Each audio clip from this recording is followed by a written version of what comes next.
Now through Saturday evening, the next weather front approaches from the west. That will introduce again a lot of cloud, but that won't last too long as high pressure is building in. So there'll be more in the way of sunshine to come through Sunday, Monday, and temperatures climbing towards the high 20s. Bye-bye. That warm feeling inside from Boxed Boilers, sponsors of weather on GB News.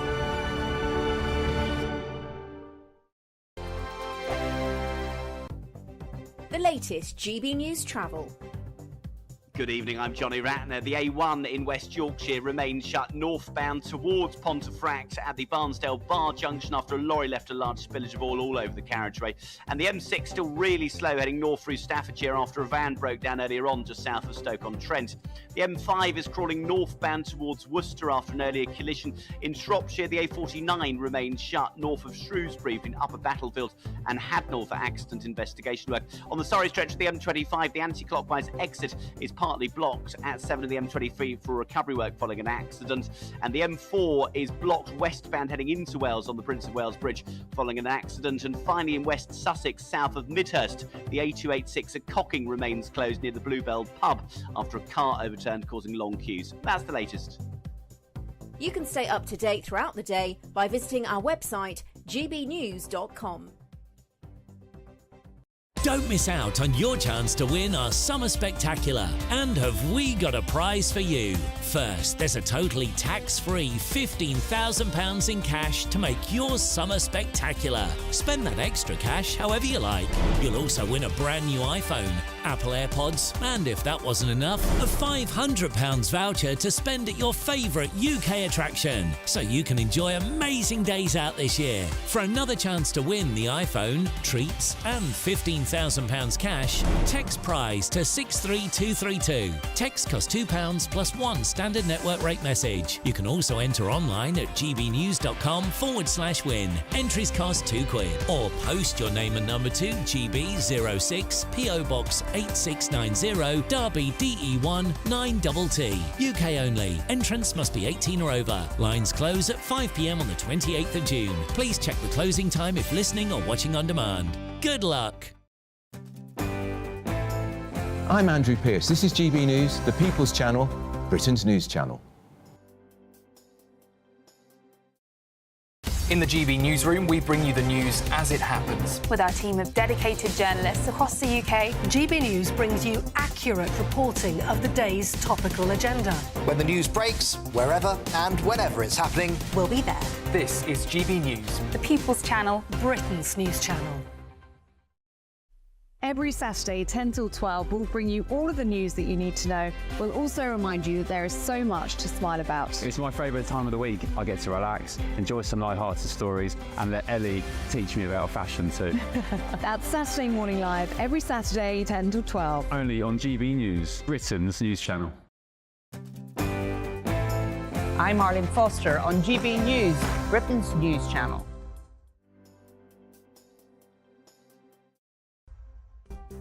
Well, hello there and happy Friday to you. I'm Michelle Dewberry and this is Jubes and Co. 13 days to go until the general election. Last night, Rishi Sunak was grilled on his idea about national service. He was asked a simple question: how are you going to make these kids do it? He's going to use sanctions, including things like restricting driving licences and finance. Good idea? Or not? Also, the Bank of England, they've held interest rates. Was that a right decision or not? Fascinating. Kwasi Kwarteng makes his debut on the show tonight. What a great day for it. Also, Keir Starmer last night talking tough on landlords. He says he's going to stop the bidding wars when it comes to private rentals. Somebody tell me how. And let me ask you this: why, as we run up to the general election, have we got Muslim groups making demands on one hand, Hindu groups making demands on another? We've had one candidate I've heard of saying he's running for the black and the brown people. What's going on? Why is sectarianism entering the general election campaign? You tell me.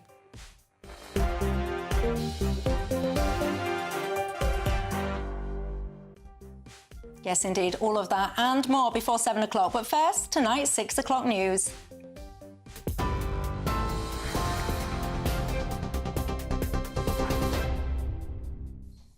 Good evening, I'm Sophia Wensler in the GB newsroom. Your top story this hour. Opposition leaders are accusing the Tories of being corrupt after a string of people with links to the party are caught up in allegations of betting on the timing of the general election. 4 people are being investigated by the Gambling Commission, including Laura Saunders, the wife of the Tories' campaign director. Craig Williams, another Conservative candidate, has also admitted to an error of judgment after placing a bet on when the election would take place. Prime Minister Rishi Sunak says any lawbreakers will be booted out of the party, but Lib Dem leader Sir Ed Davey says the Conservatives aren't learning from their mistakes. People know the outcome of something and they bet on it. I think that's immoral. And I don't think I think it's right. And too often in this Parliament we've seen the Conservative Party, certainly members of the Conservative Party, looking like they're in it for themselves, not for public service and what's in the best interest of the country. Meanwhile, Rishi Sunak's attempting to move on from the scandal, accusing Labour of planning to change every rule they can to stay in power if they win the general election. The Prime Minister is urging the voters not to sleepwalk into the polls on the 4th of July. Speaking at the launch of the Conservatives' manifesto for Wales, he warned against falling into Labour's trap. This is a man who tried to overturn the result of the Brexit referendum, who twice urged everyone to make Jeremy Corbyn Prime Minister, and who ran on a series of pledges to be Labour leader that he cynically then abandoned. My friends, because he has such a past, he doesn't deserve to decide your future. And Sir Keir Starmer says Jeremy Corbyn would have made a better Prime Minister than Boris Johnson. He was facing a grilling from members of the public alongside Rishi Sunak, Sir Ed Davey and John Swinney at last night's BBC Question Time Leaders Special in York. The Labour leader says he's now changed the party and claims it's clear to see the chaos that happens under a Conservative government. The choice at the last election before the electorate was not a good choice. You had Boris Johnson, who won and then 3 years later was thrown out of Parliament for breaking the rules. You had Jeremy Corbyn, who is now expelled from the Labour Party. That's why I have been so determined to change the Labour Party and to make sure that that changed Labour Party puts forward a credible manifesto for growth, so that at this election there will be a real choice between carrying on with the failure of the last 14 years or turning the page and rebuilding the country. In other news, a 7-month-old baby girl who was mauled to death by a dog inside her family home in Coventry has been named. Ellie Doherty suffered serious head injuries after being bitten by the pet dog and died in hospital last Sunday. The dog, registered as a Belgian Malinois, which is considered not dangerous, has been removed from the house and humanely destroyed. Some news from Devon, where a schoolboy has been found guilty of attempted murder at Exeter Crown Court. The boy, who can't be named for legal reasons, attacked 2 sleeping students and a teacher with hammers at Blundell's school in Tiverton. The 16-year-old admitted assaulting the 2 boys and the housemaster, but claimed he was sleepwalking. The Metropolitan Police has referred itself to the police watchdog over contact between officers and a 20-year-old man accused of the murder of a woman on a Bournemouth seafront.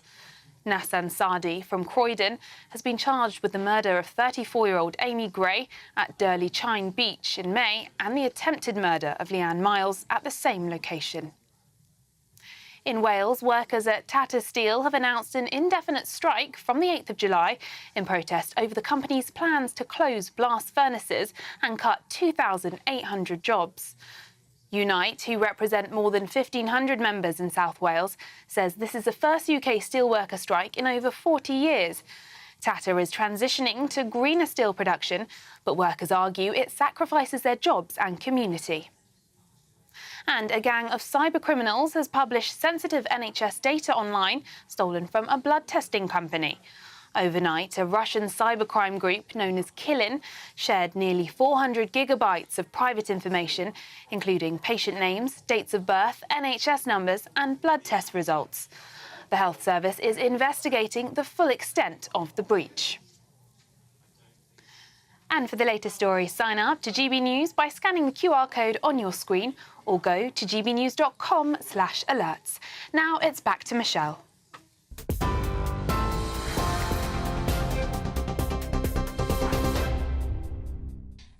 Thank you very much for that. I'm Michelle Dewberry and I'm with you till 7 o'clock tonight on Jubes and Co. Alongside me in my panel, we've got a new face to the panel tonight, everyone. We've got the former Chancellor of the Exchequer, Kwasi Kwarteng, and alongside him we've got the former Labour Minister, Bill Rammell. Good evening, gents, to both of you. You're very welcome to the show. You haven't done this one before. I haven't. You'll have to tell me. He's done a lot of other GB News programmes, so you can tell me at the end which one is his favourite. I'm sure it's going to be Jubes and Co. Anyway, you know the drill. It's not just about us three. It is about you guys at home as well. What's on your mind tonight?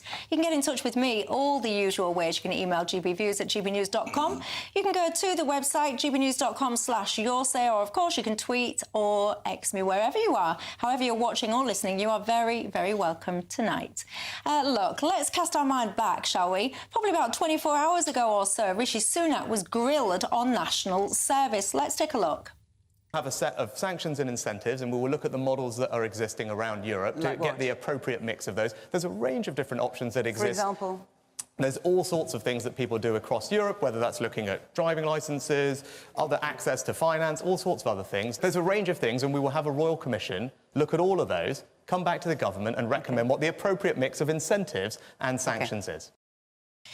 Now, that has made a lot of headlines today, that comment, Kwasi. Mixed headlines, I've got to say, and a lot of them have been quite critical. Where are you, firstly, on this policy? I think it's a good idea. I think you've got communities right across our country who have very different traditions, lots of people coming from other parts of the world.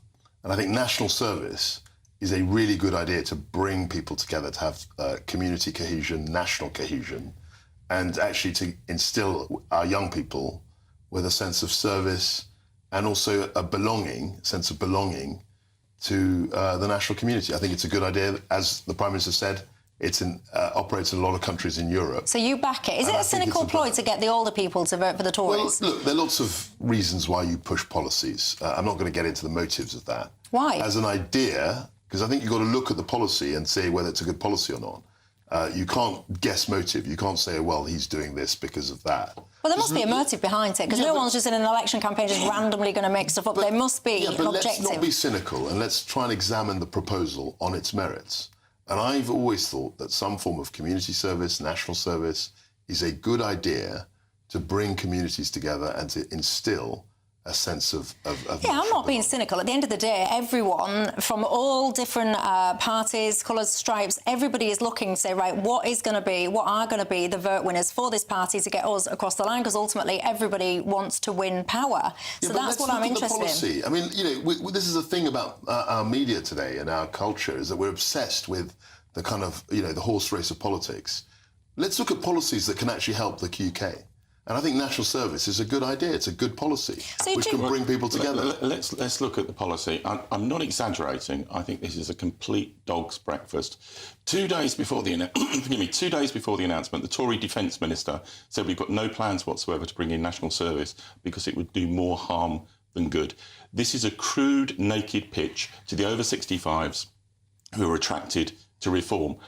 But the question that's been dogging it since the announcement is enforceability. And I have to say, I could not believe what I heard Rishi Sunak say last night. You're going to take on young people, and then if they don't take part, you're going to hit their driving licences or you're going to hit their bank accounts. It's an assault on young people. And when you look at the intergenerational unfairness we've seen over the last 14 years, the elderly protected at every turn, young people seeing their tuition fees trebled, can't get access to housing, this is monstrous. So look, I think an idea of national service is a good idea, OK? You've got people from all sorts of parts of the world. We've got a multicultural, multi-ethnic population now. And one way to bring people together is through some form of national service. Now, there are practical elements to it that need to be worked out, and that's what he said. He said there'll be a Royal Commission.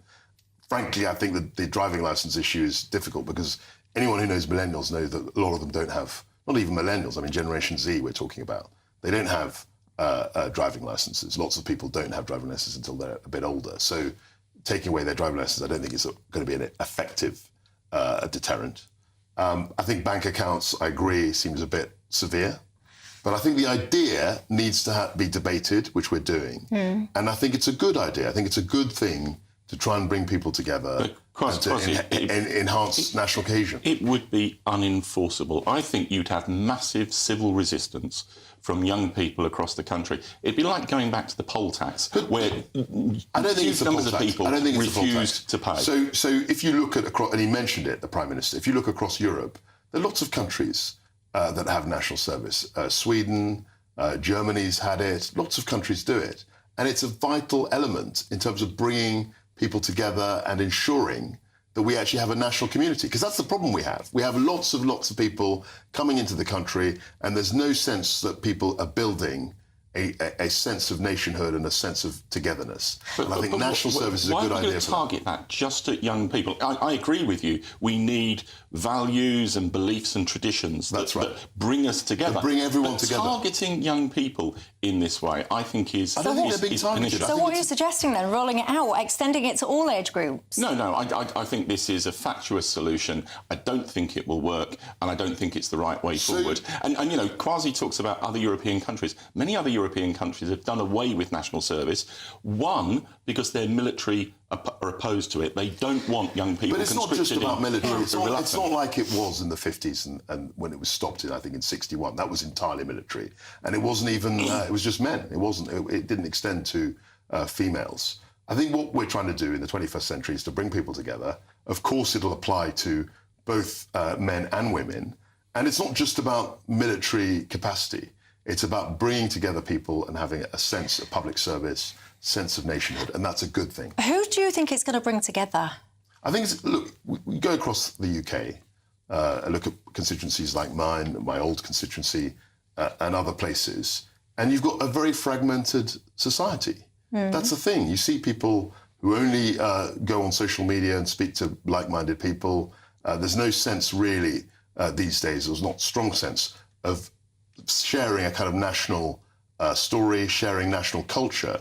And I think national service is a very good way of bringing together people in that way. Kwasi, do you not understand how singled out young people feel? You look at what's happened for the last 14 years, and it's a reality that the elderly have been protected through the pensions, triple lock. So you're saying they shouldn't have been protected? No. But that's the reality, whilst young people have been thrown to the wolves. So I think that's a really cynical and very pessimistic view of how young people think. It's not targeted at them. You've spoken to any young people about it? I have. It's not targeted and they're in favour of it, are they? It's not targeted at them. They're in favour of it? They like it. They like the idea of it. Some of the people I speak to... Then you're on a different planet. The idea that people just don't want to do it because they don't want to share in national community is ridiculous.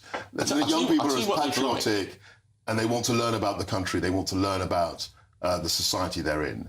And I think national service, or a sense of national service, bringing people together is a good idea. I'll tell you what young people would like is an apprenticeship or going to higher education. Yeah, that's good too. Both of which have been cut significantly. Okay, so those are separate. That's a separate discussion. 40% cut in apprenticeships. I completely agree with you. But instead of coming to the table and trying to shoot good ideas down, I think you should be broad. Of course, it's a good idea. It's a good idea to bring people together and share in a national community. I'm biased, right? And of course, I'm going to, disagree with what the Conservatives are putting forward. I genuinely think this is the worst idea that you put forward in terms of equity and fairness and enforceability. So what would you? Okay, let me turn the tables on you. You've agreed with me that we should bring people together. We should try and create a sense of national cohesion. What is your alternative to that? This is a clear policy, clear idea, draws on the past, but it will obviously change it and make it more relevant to today's society. What's your idea? I think, for example, you've got to look at the school's curriculum and ensure that British values, an opportunity to debate and discuss these issues is embedded within the curriculum. I think volunteering opportunities, I think, youth work and youth centres, which used to bring young people regardless of background together, and they've been decimated over the last decade or so. I don't disagree with you. I think all of those initiatives are good, but I think as a form of togetherness, bringing everyone together, and also building that national cohesion, national service has got to be discussed, and we're discussing it now. I think it was one of the best policy offerings in this campaign, and I think the Prime Minister has done well to articulate that. I still don't understand how it's going to bring everyone together. So you're going to have a group of young people, 18-year-olds. They're going to be told, you have to do this. It's not nice to have, you have to do this. So you're going to have loads of people that resent doing it, or they're going to try everything to pull a fast one and get out of it. So that's, you're going to have that cohort. Sure, by the way, there will be loads of 18-year-olds that are up for it. Good for you. They'll have opportunities they've never had before. They'll meet so that's great for that group. So that's that group. They're off to the, high five you, you're doing great. So the ones that are resisting, so you're going to have them that are absolutely not being brought together. You're going to have their parents that probably don't appreciate their child being forced into something. I mean, I just think... But how do we embrace, the people that are really going to have quite a visceral rejection of this? So my problem with that argument is that we're very good at tearing things down. We're very good at shooting down ideas, being cynical, being very negative. And this actually, in all this campaign, is one of the most positive, forward-looking policies. And I think it needs to be examined. And as the Prime Minister said, we'd have a commission, we'd look at sanctions so that people have to do this national service. Because it doesn't make sense if it's voluntary. It's not a national service if it's just something that you can opt in and out of. But I think the idea of having something that brings people together, everybody, regardless of their societal background, their ethnic heritage, their religion, I think is a good idea. I'm for that, but this is not the way forward. And look, it's a gimmick. But your solution is youth clubs. It's the school's curriculum, it's youth clubs. But, the Tory Defence Minister, 2 days before this was announced, said, we're not going to do it because it would do more harm than good. What changed? A young special advisor within Tory Central Office said, we need something eye-catching to appeal to the over 65s. No, but hold and this on. is what we're going to do. And it doesn't add up and it doesn't work. No, but when you say that someone said that they're not going to do it, were they not referring to essentially like a conscription where you're putting people into the armed forces potentially against their will? Was it not that they were rejecting? Because this national service thing is not this. Just all elements of this, as I understood the Prime Minister last night within the debate, will be enforceable. Yes. And the two means that he identified, you've acknowledged, Kwasi, taking away the driving licence and your bank account is not acceptable. Okay. So how are you going to enforce it? And what he said was that we'd look at a Royal Commission. Those are just two suggestions. Yeah, a Royal Commission is kicking it into the long grass. No, but we'd look at how you can enforce this. And it's not just about the old... It's not just about the old 1950s square bashing type military, which was, people appreciated that. It's going to be a different offer. It's going to apply to men and women, and you won't necessarily be directly focused on the armed services. It's all about trying to build togetherness and national cohesion, which we're lacking, you accept that. Yeah. And this is a positive solution to trying to solve this problem. I'm not hearing any at the very positive least, ideas. there are going to be significant numbers who will not want to do it. How are you going to enforce it? Answer, I hear none. Because there isn't a credible way of enforcing it. So he mentioned two ways. Which are bonkers. I think one of them is quite draconian, the bank account. And I think the driving licence won't work because a lot of 18-year-olds don't have driving licences these days. It's not... Sorry. No, carry on. I was just about to say, it's not just, you say it's about draconian when you're talking about restricting finances. Accounts is tricky. I mean, that's a difficult... Yeah, a lot of people will be watching what Rishi said, and, a lot of governments got a little bit carried away with their power during the COVID era. So when people now hear, we're going to restrict your access to finance, people will automatically start thinking about, social credit scores, digital currencies, overreach and all of that. Between freezing bank accounts and confiscating whatever it is, driving licences, there are lots of things. There are fines, there are all sorts of ways that you can enforce and encourage people to do the national service. Well, look, I think what we have certainly got a consensus around the table, and probably with you at home, is something needs to be done. We do need to move things forward in a more united fashion in this country, but is that answer, the military service, or the national service, should I say, is that the right one? And how would you enforce it at home if it is indeed something that you agree with? Get in touch with me all the usual ways. After the break, I want to talk to you about the interest rates. Was it right that the Bank of England froze them yet again? See you at 2.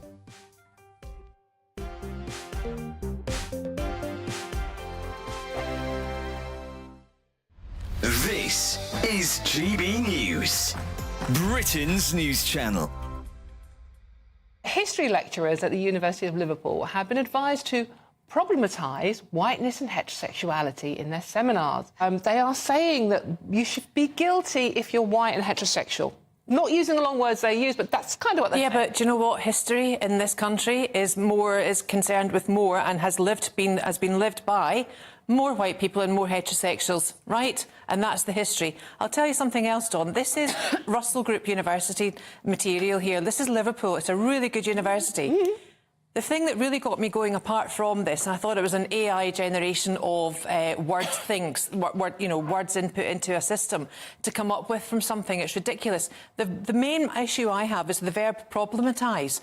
I've never heard of that before. So they should be prioritising grammar. Let's get first principles back in there firstly. It's just promoting anti-racism. It's not, Amy. It is, wait. It's just bringing the marginalised voices into the discussion. So no, what they're saying is look at British history through the optic of... all perspectives.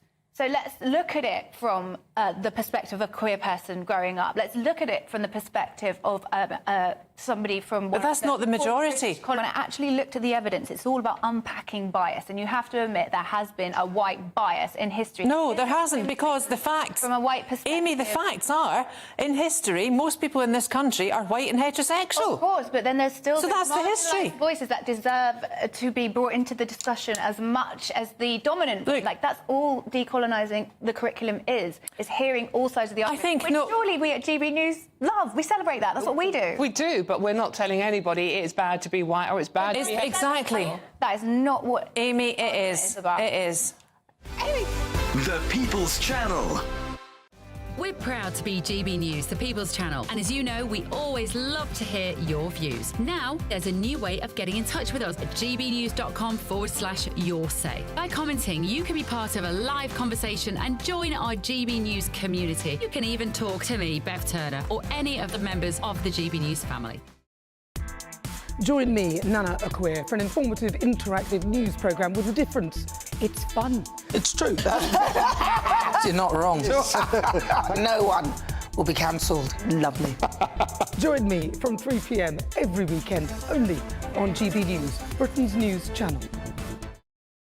Join me, Neil Oliver, every Sunday night at 6 p.m. on GB News. And if an hour is not nearly enough for you, go to gbnews.com for special extended episodes online every Friday at 9 p.m, where we can truly get into the nitty-gritty of what's going on. GB News, Britain's news channel.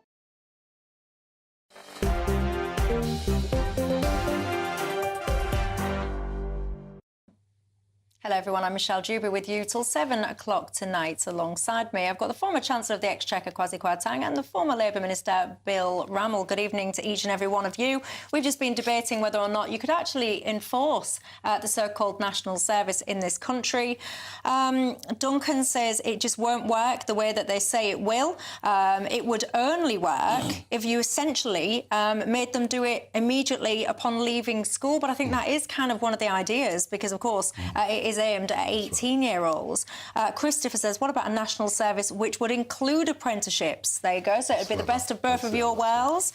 He thinks that would work. Mark says, so let me get this straight. Parents are going to be forking out for driving lessons, and then the Tories are going to come in and take their driving licence away from them because they won't paint park benches every other weekend. Keep your thoughts coming in on that one. Look, I want to talk to you about something else which will probably affect many of you, and that is, of course, the interest rates in this country. You will know now that the Bank of England decided to freeze them, basically keep them at the level that they are. I think it's a 16-year high or something there or thereabouts. That's despite, of course, inflation finally hitting the target of 2%. Kwasi, of course, when people hear your name now, whether you like it or not, people will think about interest rates in association with you. What do you think to the fact that we're still at this base rate now? Should it have been changed by the Bank of England or not? So the bank policy, I mean, people say you put up more mortgages, but that wasn't government policy. There was an effect on the gilt market. But, of course, most people's mortgages across the country are linked to the bank rate, which is controlled by the Bank of England. And what they've done is they've raised it something like 50 times. I mean, the bank rate at the end of 2021 was 0.1%. And now it's 5.25. So it's 50 times greater, roughly, than it was 3 years ago, 2.5 years ago. So the issue is, when are they going to reduce the rates? That's what people want to hear. And I think the bank were damned if they did and damned if they didn't. If they reduce rates during a campaign, a whole bunch of people are going to say this is political. And if they increase them, a whole bunch of people would say it was political. And they couldn't because inflation is going down.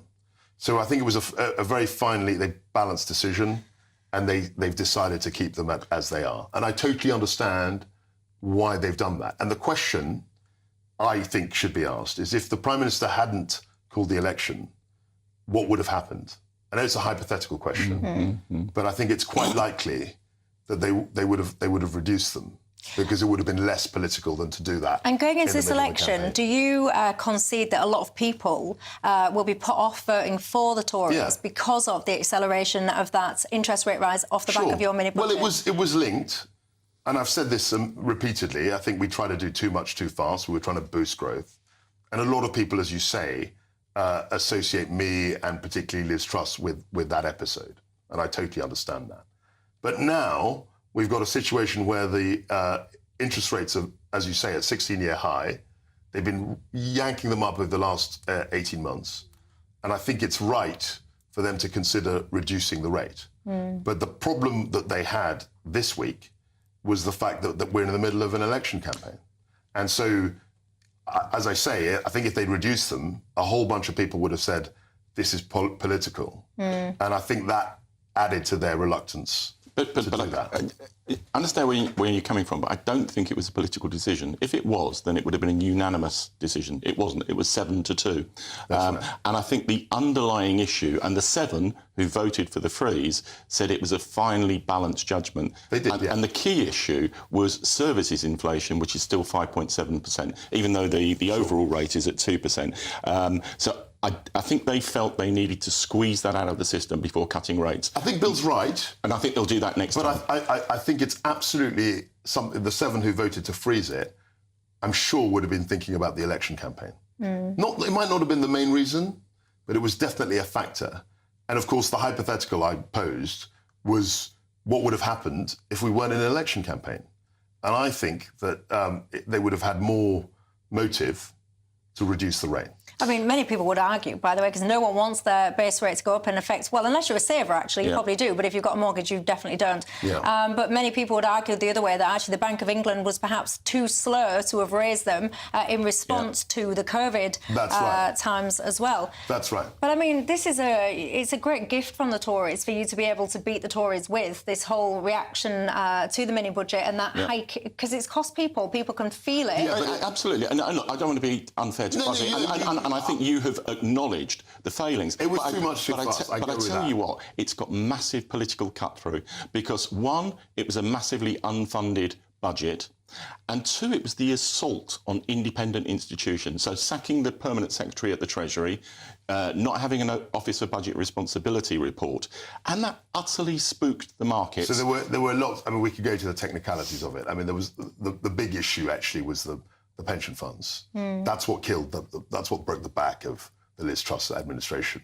It's no accident the day I was sacked was the day that the Bank of England essentially closed the window to support all those pension funds that had essentially borrowed money to buy its technical long. No, but if you're responsible for submitting budgets and all the rest of it, then surely people would argue that you stress test your thinking, that you make sure that you've dotted the I's and crossed the T's and ran it by whoever it is and scenario tested and whatever. I think Fuzzy was trying to do that, but I don't think the Prime Minister let him. But the issue that we had, and I agree completely with Liz Truss on this, was that, and Labour are going to come back to this, I even hear their rhetoric, they say growth is the big issue. Because frankly, we're not going to be able to pay for all the public services without growing the economy.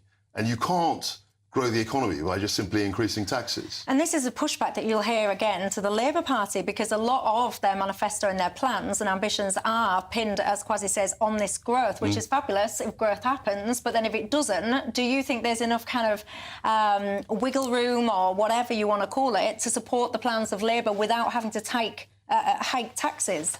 Look, we're very clear we're not going to hike taxes, and I acknowledge if we don't get the growth that our plans are predicated on, it's going to be a tough few years. But I think our growth plans are credible. It's 1, ending the chaos and instability so that businesses can plan. It's 2, a national wealth fund, so you lever in £3 of private investment for every £1 of public investment.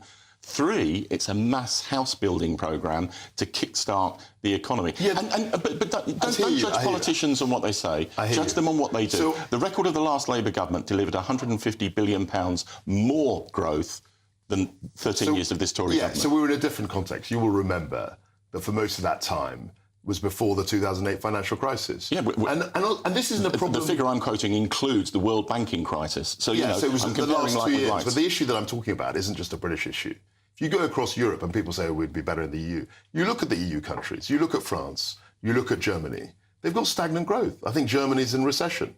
This is a Europe-wide problem in terms of how, and you've got to solve this problem. You've got to provide good public services. But how do you do that if your economy is growing at 0.5%? That's a very difficult problem. And it's a $1 million question. I know you say there will be no tax rises, but I've got to tell you, I speak to people every single day. A lot of people don't believe you. They really don't believe you. A lot of people will say what's going to happen is there's going to be a very quick emergency budget. People are then going to start saying, oh, actually, things are not what we thought that they were. Things are not going in the direction that we thought they were going to go in. Really sorry to have to do this, but boom, there's your tax rises. Do you know what, Michelle? There's a number of Labour Party members hoping you're right. They're not. You're not right.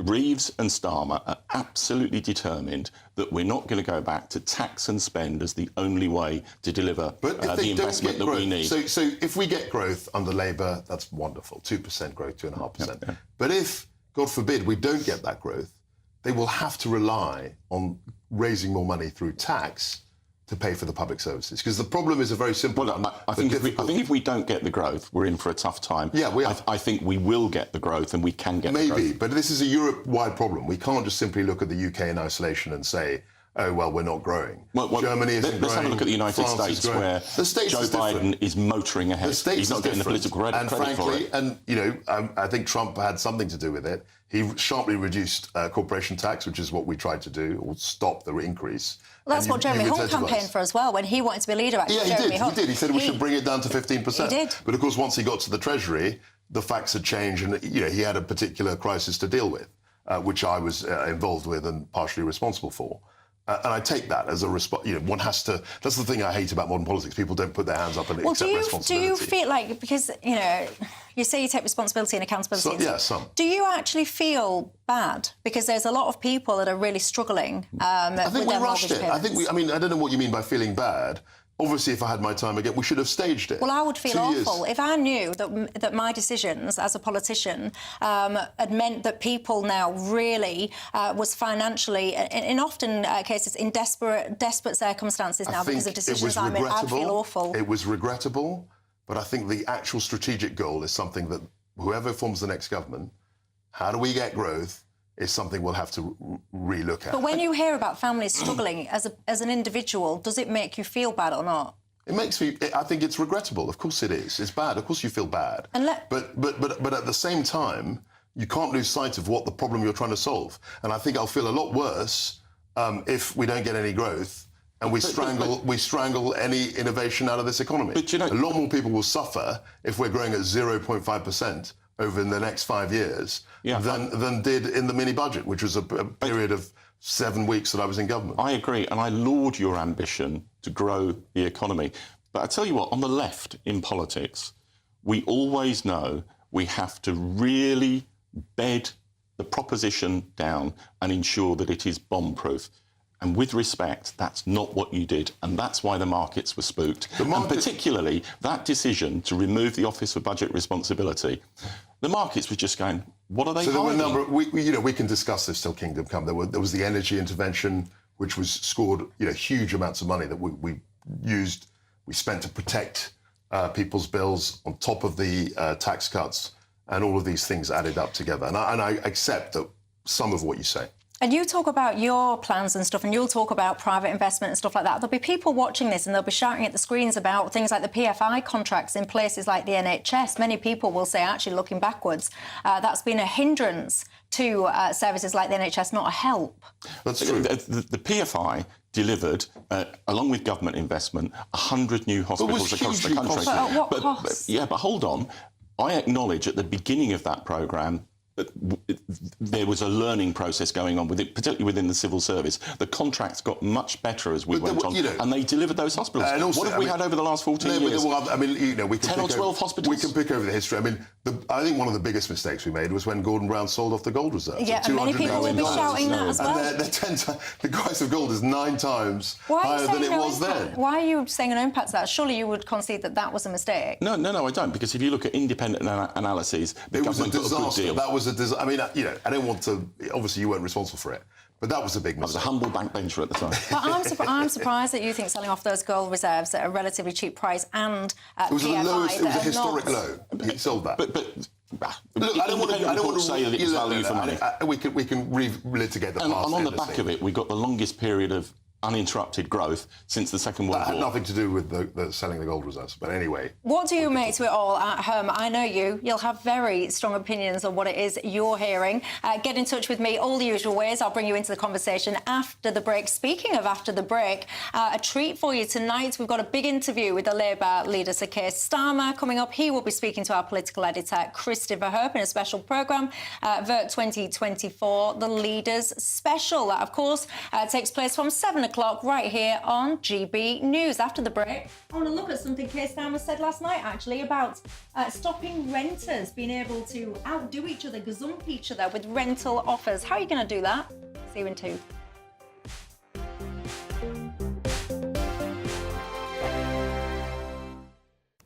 Good evening. Welcome to your latest GB News weather update from the Met Office. This weekend will be a little bit cloudier than the week has been, but it's still going to be warm.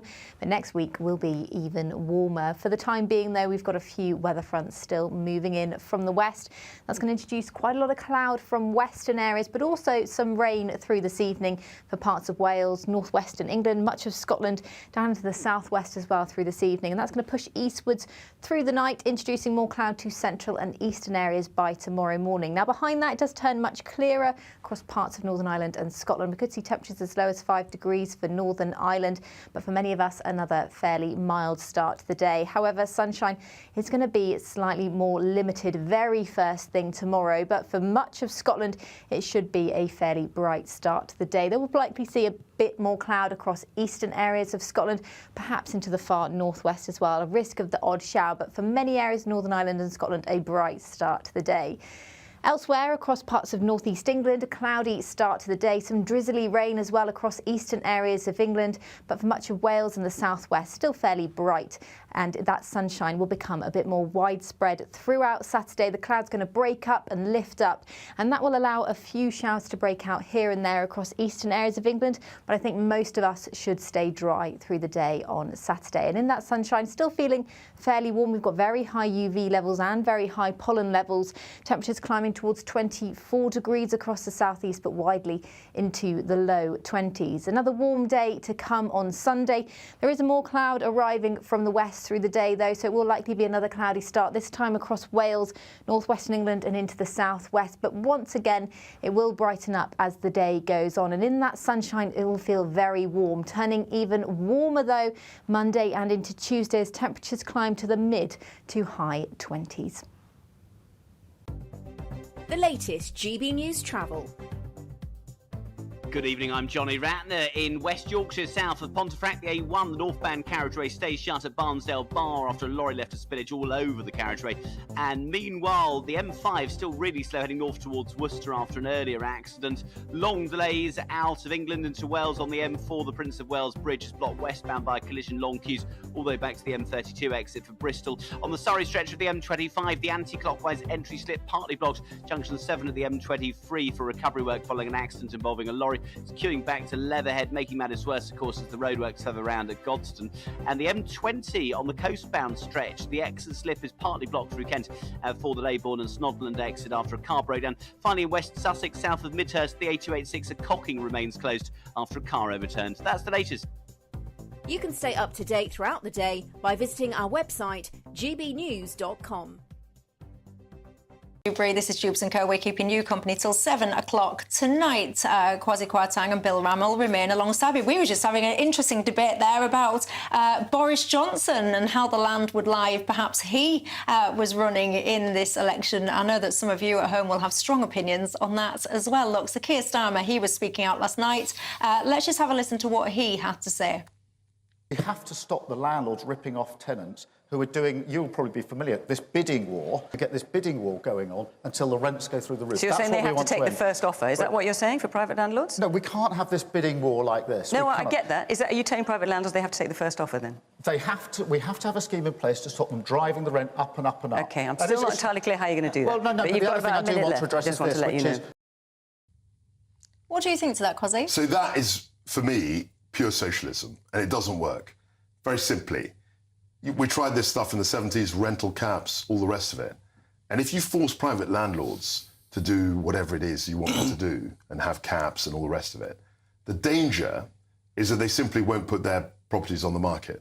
And if you constrict and lessen, they might sell the properties. And if you reduce the amount of rental properties available, that will push the prices up. So the very thing you're trying to stop, you will create by making it less attractive to be a private Yeah, but it might. landlord. Some would watch this and push back and say, well, actually, if all these landlords put their properties on the market, what it might do, sure, for the rental properties, it might increase prices there. But actually, now if there's an influx of properties, it might start lowering the prices. So that's and great reduce the demand. that's great if you're in the market to buy property. I get that. But if you're someone who wants to rent and you don't have enough of a deposit to buy a property, restricting the number of properties that you can rent out will increase the price of the rent. And that's the one thing you want to avoid. I think this is a really serious issue, and it's about fairness. 4 in 10 people who are renting in the private sector are paying more than the advertised rate because we have this Dickensian practice of landlords auctioning the property and saying, how much are you prepared to pay? How much are you prepared to pay? And I think that is fundamentally wrong. And what Keir was talking about and what's in the manifesto is requiring landlords to publicise the rent level and then not encouraging people to undercut it. And I think that's the right way forward. So you're trying to control the market. It's like rental caps that we had in the 70s where you had a cap on how much you could charge. It's effectively like that. And as I say, the problem with that is that the landlords aren't necessarily going to play ball with you. So they can sell their properties. They even have rent control in the United States, the nirvana of the free market. No, in some states. In some states. They don't have it in New York, they certainly do. Yeah, and it's a disaster in New York because you get people who've been in properties for 40 years. So talk us through the practicalities of it. How do you think this would actually work? Well, the detail isn't there at the moment. That will come in the legislation, but there are a number of ways that you can do it. But it's a classic socialistic. It's a classic socialistic policy, socialist policy, and it won't work. And the way you tackle the problem is by building more houses. That's how you tackle it. 1.5 million more homes. Fair enough. But if you're trying to control the rents that landlords can seek, you're going to drive a whole bunch of landlords out of the market. You're going to reduce the number of properties that can be rented, and you're going to drive up the rental price. I don't think that will happen if you do it in a balanced and proportionate way. And yes, the devil will be in the detail when we legislate. But let me give you some examples. Why has that detail not been considered, though? Well, because you have headlines within the manifesto. The detailed legislation requires parliamentary draftsmen to draft the legislation to go through the House of Commons. But let me give you some examples of how you might do it. You might do it through the tax return, that you have to submit what you advertised the property at and how much rent you actually took in. You might do it by giving a legal right to the tenants to actually challenge when they feel they've been unfairly discriminated against. But all of that will be about deterring landlords from going down this road. No matter how you dress it up, Bill, this is a form of rental control. And that never works for the reasons I've described, because essentially the landlord owns the property. And if you're saying there's a cap, a rental cap, the amount that they can charge for the rent, you're essentially driving them probably out of the market. And that's a disaster because essentially you're taking off. I don't want to drive people out of the market, but I do want a level playing field and a sense of fairness. And this is about deterrence. I think it is wrong, and I think you think it's wrong, Kwasi, that landlords should be able to auction their properties and say, we'll take in the highest bidder. But that's not the right way to rent out properties. But if you buy a house, that's exactly what happens. That's exactly what happens. You know, there might be an offer in terms of an advertised price for the house, and then people can put in bids. And by and large, once someone has accepted the offer, they don't say to other people, oh, you've come in with more, we'll now take your offer. I actually think we ought to look, and I don't often say this, at the system in Scotland, where they've got a better track record. Yeah. Explicitly on... gazumping. They've done stuff to try and prevent gazumping. And I think you could learn the lessons of that across the rented sector. But I think there's a huge risk in essentially having a rental cap. What do you think to that? Are you a tenant? Are you a landlord? Do you think that in practice this kind of thing could work? And is it welcomed by you? Get in touch, tell me your thoughts. Coming up after the break, why have we got a situation where you've got Muslim groups issuing manifestos of demands, you've got Hindu groups issuing manifestos of demands, and you've got at least one candidate I've heard recently saying he's standing to represent black and brown people. What's going on in this election campaign? See you in 2.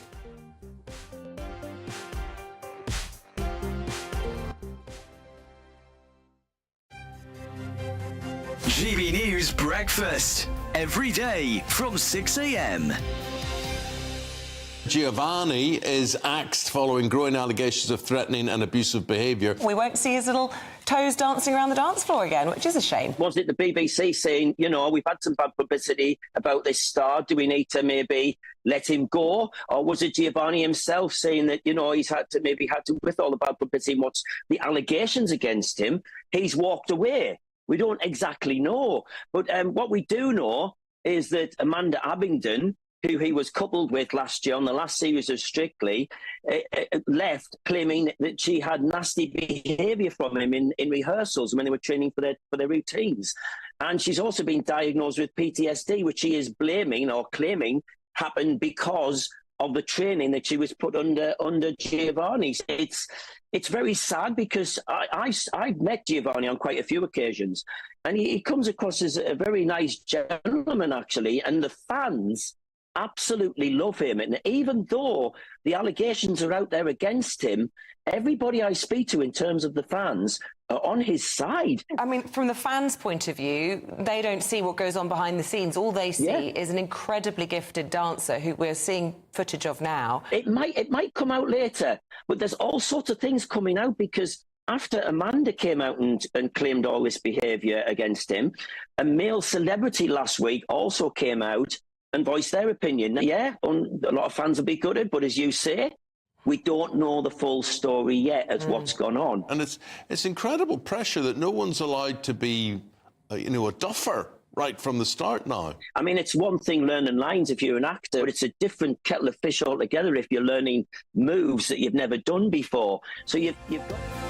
The People's Channel. Good afternoon, Britain. Your lunchtime update on the stories that matter across the UK. From breaking news and insightful analysis, inspiring stories and lively debates. You're comparing yourself to a former Prime Minister. Which is it? Stay informed, stay updated, stay entertained. I just don't know how anyone would not want to be there. Every weekday from midday. We are Good Afternoon Britain, only on GB News. Britain's news channel. This is GB News, and we are Britain's election channel. This vote may seem to be about the politicians and the media, but it's actually about you. We won't forget that. Join us up and down the country as we follow every moment together. More than ever, it's important to hear all sides as you make your decision in the run-up to polling day. This is GB News, the People's Channel. Britain's election channel.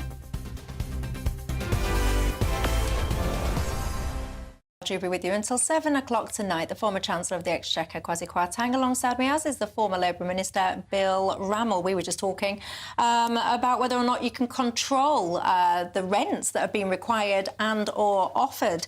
Philip says, I'm a landlord and I'm seriously considering selling off my portfolio if the Labour Party get in. He says, I wouldn't do it rushed, though. I would be sitting and waiting for a decent bid. Judy says landlords should charge what they want, and if no one rents off them, they'll sue soon reduce the price. Bernard, though, he says that there's too much greed fueling the prices in the housing market. Keep your thoughts coming in. But look, new research has revealed that voters of faith are placing apparently a great deal of importance on their religious beliefs when deciding how to vote. Something really stopped me in my tracks today, caught my eye. Apparently, a small number of Tory candidates have signed a so-called Hindu manifesto. It's really kind of made me stop a little bit because I remember there was a list of Muslim demands. You've got this now so-called Hindu manifesto that people are kind of saying, oh, yeah, we'll support it. You know, I saw a candidate the other day saying that he was running to represent the black and brown people in his constituency. This is sectarianism, and I don't really think it's got a place in British politics. Do you? No, I don't like it. I represented a constituency which I think was 95% white. And I never had an issue with this. I don't think we should be looking to divide people on the grounds of colour or religion or ethnicity. And I think this development is unfortunate. We were discussing earlier, it's something actually that's been in Britain for quite a while, because in certain cities like Glasgow and Liverpool, there were sectarian voters who were divided on Protestant and Catholic lines, historically. Yeah. So it's not something that's completely new. But obviously with Muslim faith groups, Hindu community groups, there's a tendency and there's a potential for it to increase. And I think that's something that we should try and resist. I think it's a really worrying trend, mobilising people on the basis of their religion. You know, go back to the Rochdale by-election where George Galloway, dreadful man, you know, he was delivering different leaflets to Muslim households compared to non-Muslim households. The case you're referring to, Michelle, of this Hindu manifesto of various Tory MPs, Theresa Villiers is one of them, arch-Brexiteer, cracking down on immigration. That Hindu Tory manifesto actually says loosening the immigration rules for elderly Hindu people. You know, this is just playing politics with religion. No, Bill and I are probably on agreement in this. I think trying to divide people on religious or ethnic lines and then appealing to different groups because they're Hindu or Muslim or black or whatever, I think is very divisive. But it was the Labour candidate, actually, who came... It was... And, I mean, I'll say it's Clacton, and I'll read out the candidates in just a second, but it was him that came out and said that he was standing for all the black and brown people. But I think what he was trying to say...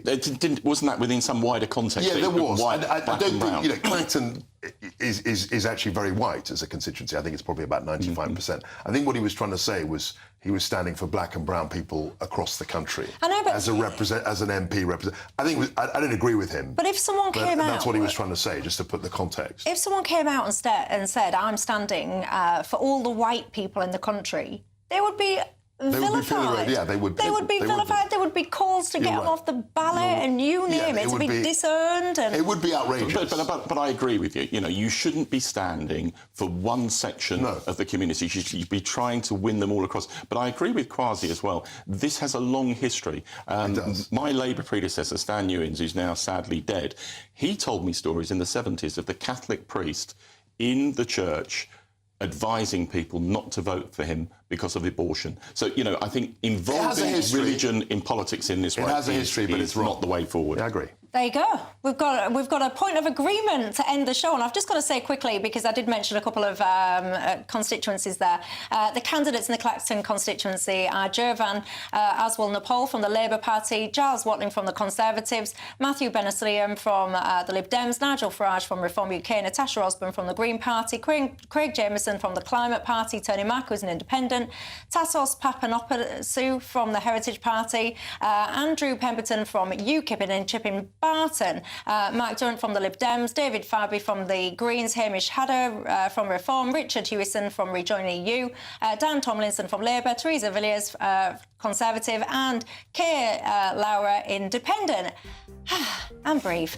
There you go. Look, gents, that's all I have got time for. I very much enjoyed the conversation. Marie says that she's very much enjoyed the panel. Different views, but polite and respectful debate. She says thank you to both of you, as do I, and thank you at home. Don't go anywhere, though. I'll be back on Monday, but for next, it's the Vote 2024. Night. A brighter outlook with Box Solar, sponsors of weather on GB News. Good evening. Welcome to your latest GB News and weather update from the Met Office. This weekend will be a little bit cloudier than the week has been, but it's still going to be warm. But next week will be even warmer. For the time being, though, we've got a few weather fronts still moving in from the west. That's going to introduce quite a lot of cloud from western areas, but also some rain through this evening for parts of Wales, northwestern England, much of Scotland, down into the southwest as well through this evening. And that's going to push eastwards through the night, introducing more cloud to central and eastern areas by tomorrow morning. Now, behind that, it does turn much clearer across parts of Northern Ireland and Scotland. We could see temperatures as low as 5 degrees for Northern Ireland, but for many of us, another fairly mild start to the day. However, sunshine is going to be slightly more limited very first thing tomorrow, but for much of Scotland, it should be a fairly bright start to the day. They will likely see a bit more cloud across eastern areas of Scotland, perhaps into the far northwest as well. A risk of the odd shower, but for many areas, Northern Ireland and Scotland, a bright start to the day. Elsewhere, across parts of northeast England, a cloudy start to the day. Some drizzly rain as well across eastern areas of England, but for much of Wales and the southwest, still fairly bright. And that sunshine will become a bit more widespread throughout Saturday. The cloud's going to break up and lift up, and that will allow a few showers to break out here and there across eastern areas of England. But I think most of us should stay dry through the day on Saturday. And in that sunshine, still feeling fairly warm. We've got very high UV levels and very high pollen levels. Temperatures climbing towards 24 degrees across the southeast, but widely into the low 20s. Another warm day to come on Sunday.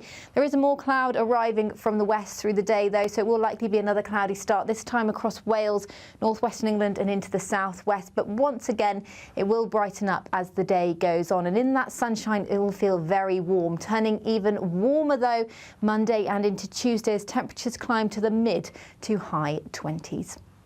Looks like things are heating up. Boxed boilers, sponsors of weather on GB News. The latest GB News travel. Good evening, my name is Johnny Ratner. The A1 in West Yorkshire remains shut northbound towards Pontefract, where a lorry left a large spillage of oil behind at Barnsdale Bar. Really slow up the M5 through Worcestershire to junction 7 at the Worcester exit, where a lorry's broken down, blocking off the left lane. In Herefordshire, the A44 at Kingston blocked by collision